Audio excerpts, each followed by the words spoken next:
Kenapa tiba-tiba berubah sekarang? Ini mengalami kemacetan, Bapak Ibu mengalami kemacetan hari ini, tapi kami pastikan macet 5 tahun ke depan.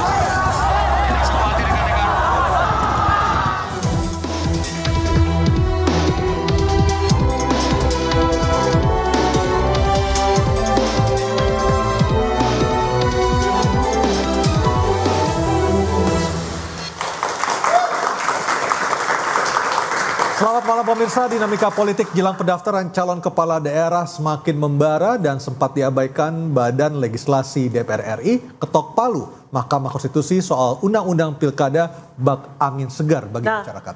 Nah hari ini masa dari berbagai golongan turun ke jalan mengawal putusan MK. Revisi Undang-Undang Pilkada batal disahkan oleh DPR RI.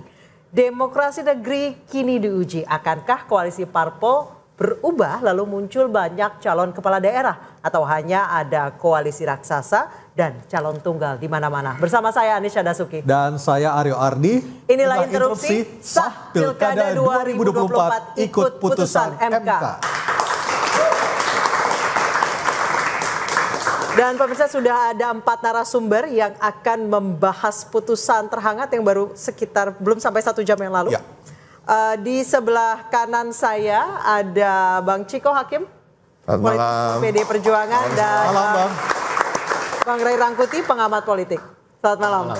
Dan di sebelah kiri saya untuk melengkapi narasumber hadir malam hari ini sudah hadir 2 orang narasumber. Yang pertama adalah Bang Ade Armando, politisi dari PSI. Selamat malam Bang Ade. Malam. Ada Bang Panel Barus, Bendahara Umum Projo. Selamat malam. Malam. Selamat malam. Baik, di acara ini silakan berdebat, kalau dipotong jangan baper karena ini adalah interupsi. Dan ada satu narasumber kami yang berada di floor, Muhammad Ruliandi, pakar hukum tata negara. Selamat malam Mas Ruli. Dan juga ada mahasiswa dari UPN Veteran Jakarta dan juga dari BSI yang tadi pagi ikut demo di DPR. Selamat malam.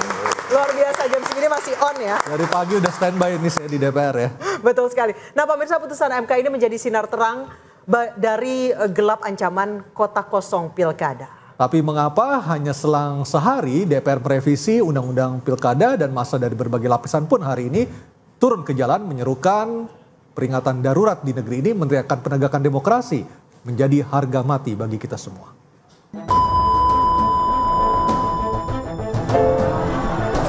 Bahwa demokrasi di Indonesia telah mati.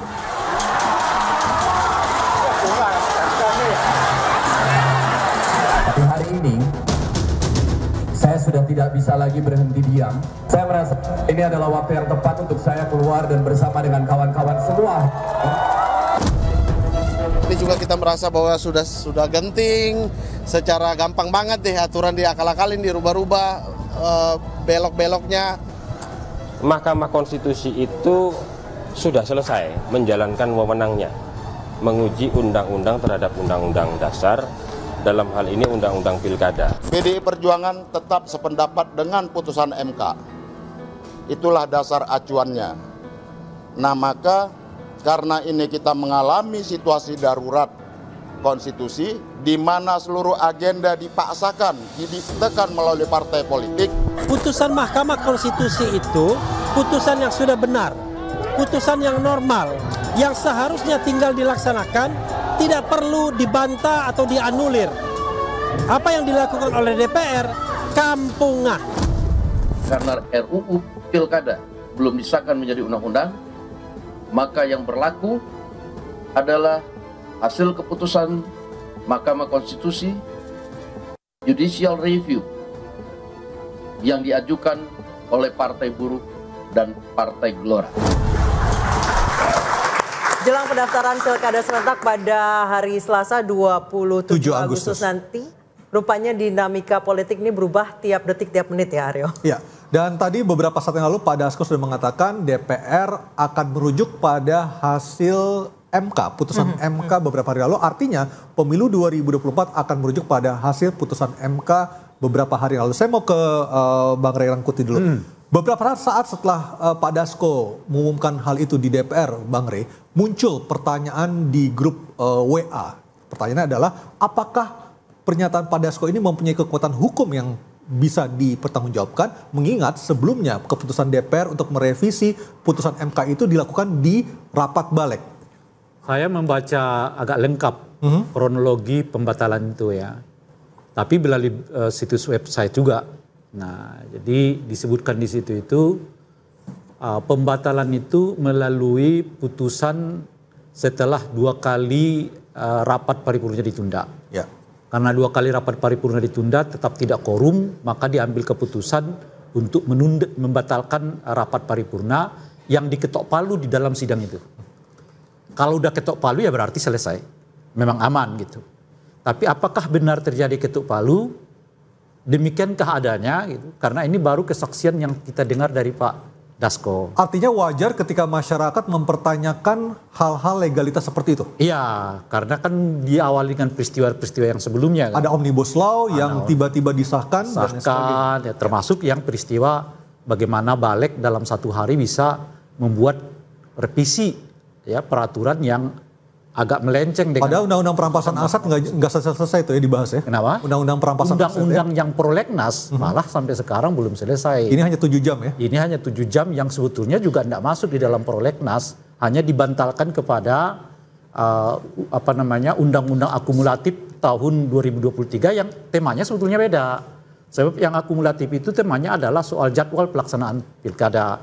Apakah dimajukan ke September atau tetap dilaksanakan ke November?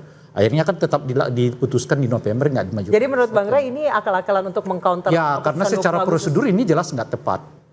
Karena tidak ada dasar, kalaupun mereka menyebut akumulatif 2023, tapi kan temanya beda.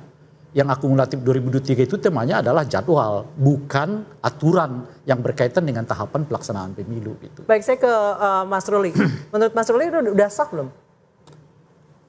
Jadi pada saat mengumumkan soal undang-undang pemilu itu dalam forum Balik, sementara tadi Sufmi Dasko mengumumkannya sendiri melalui konferensi pers. Begini, sepanjang itu belum disahkan, ya ini kan masih berproses. Kita tahu sejak bulan November 2023 itu sudah mulai ada kesepakatan RUU Pilkada itu adalah inisiatif DPR. Dibahaslah itu November, Desember, Januari, kemudian masuk ke Agustus. Ya. Tapi kan 2 hari yang lalu, ya Balik sudah melakukan keputusan yang akan ditindaklanjuti dalam paripurna hari ini. Nah, sepanjang itu belum ada keputusan, ya kan? Secara de facto, ya, secara hukum juga, sebetulnya secara mewakili merepresentasi itu, Pak Wakil Ketua DPR juga dianggap bahwa proses ini memang belum selesai. Karena ada statement juga kan yang kita lihat, sepanjang itu belum disahkan dan itu masuk pada tahapan pendaftaran tanggal 27, berarti ya kan hukum mengatakan DPR akan merujuk kepada putusan MK. Iya. Itu perkembangan terakhir. Iya. Ya. Terlepas dari itu apakah diselesaikan paripurna atau enggak, ya itu merupakan ranahnya DPR. Karena mereka terikat dengan peraturan tatib. Ya, nomor 1 tahun 2020. Ada aturan-aturan yang harus diselesaikan.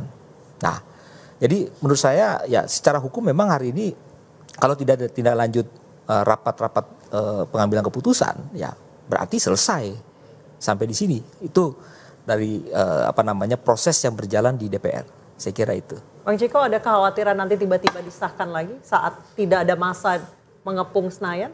Saya rasa masyarakat juga udah belajar ya dari hal-hal itu ya. Tapi gini loh, saya nggak mau juga mengerdilkan terkait dengan putusan MK 60 dan 70 ini. Selalu orang mengatakan mengaitkannya dengan PDI Perjuangan, mengaitkannya dengan Pilkada DKI Jakarta. Enggak, ini buat semua partai kok. Yang gugat itu Partai Gelora dan Partai Garuda dan 2 mahasiswa dari Universitas Partai Buruh. Partai Buruh juga. Nah, intinya ini artinya semua partai sedang bersukaria sebenarnya. Mungkin ada yang secara terang-terangan, ada yang dalam hati karena nggak enak sama patronnya ya. Tetapi ini justru akan kembalikan demokrasi kita ke jalur yang sehat. Demokrasi itu hakikatnya apa sih? Demokrasi itu kan tentang keberagaman pilihan. Nah, sementara akhir-akhir ini ada keberagaman pilihan dikebiri oleh beberapa kelompok, sehingga untuk memajukan satu calon dan kemudian maju untuk melawan kota kosong misalnya, atau maju melawan calon yang disebut calon boneka. Itu. Kita ngomong apa adanya. Ini yang terjadi sekarang. Nah, yang disayangkan adalah satu hal terkait dengan kota kosong. Saya ingin menjelaskan dulu supaya masyarakat tahu.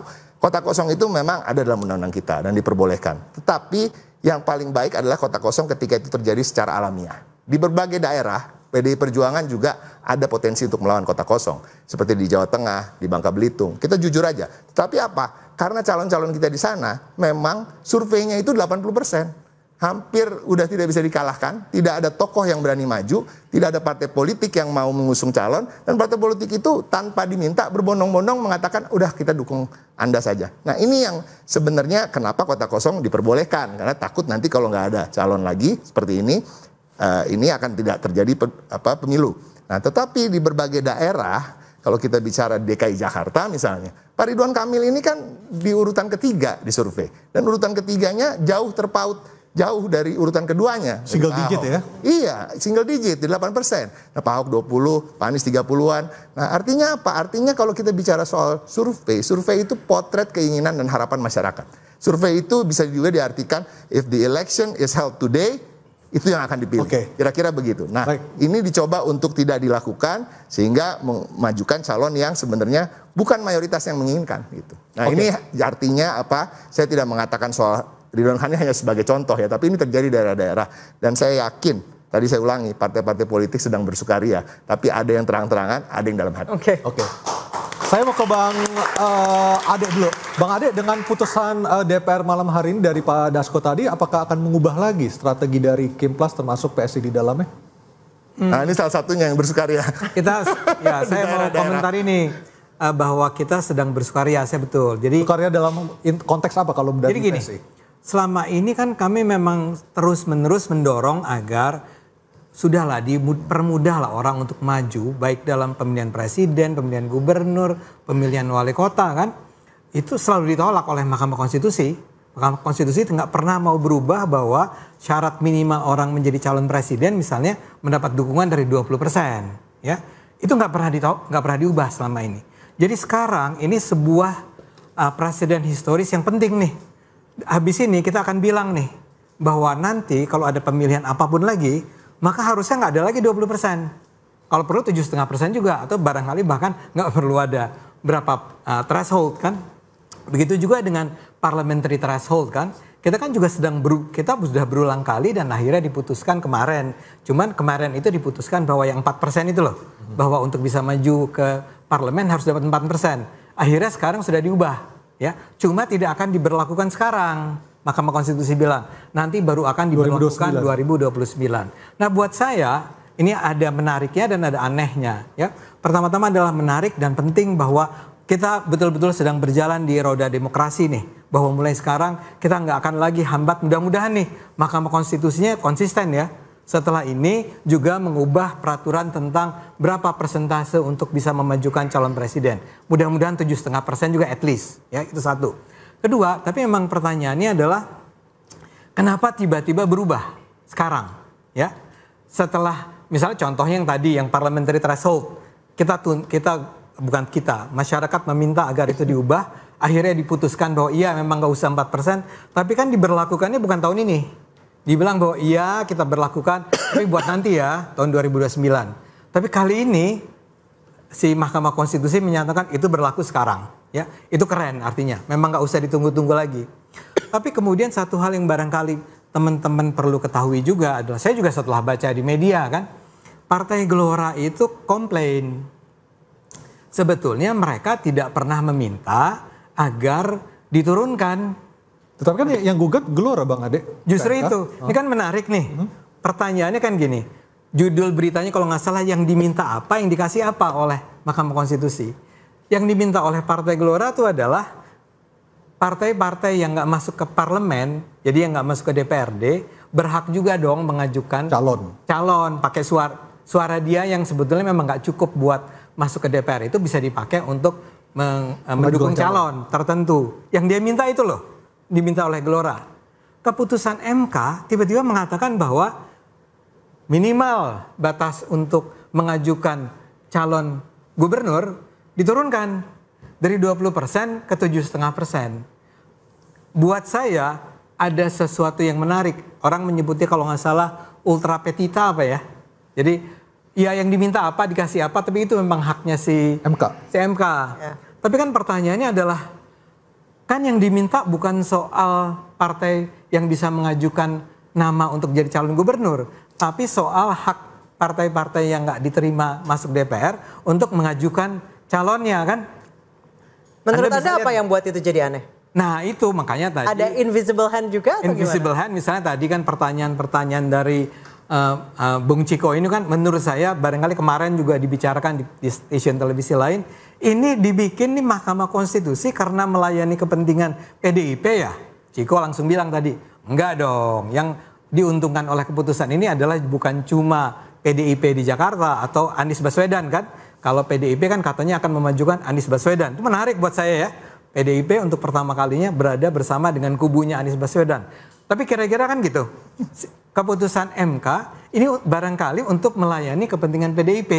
Itu spekulasi Bung Ciko ya. Kita nggak perlu terlalu anggap itu benar atau salah, juga nggak ada buktinya sih. Cuma memang ada pertanyaan besar. Yang lebih terbukti sebenarnya putusan terkait umur 30 tahun ya, kira-kira itu akan lebih bisa dibuktikan ya, walaupun agak juga kita tidak masuk bisa ke yang 30 tahun nanti kali ya. Kita bicara dulu yang ini nih ya. Buat saya memang perlu ada tuh media tuh tanya ke Mahkamah Konstitusi, Pak. Ya, kan orang yang sekarang menyatakan turun dari 20% ke 7,5% itu adalah orang-orang yang juga dulu menolak batas minimal untuk memajukan nama jadi calon presiden. Kan anggota MK tuh nggak berubah banyak, ya 9 orang itu kalau nggak salah 7 orang diantaranya adalah orang lama nih. Ada yang pensiun, ada yang satu lagi Pak Anwar Usman. Iya, satu lagi Pak Anwar Usman. Nah, kenapa sekarang berubah mindsetnya? Kan perlu diperjelas ya oleh. Oke Bang, saya ke Bang Panelis itu sebetulnya sederhana. Ya.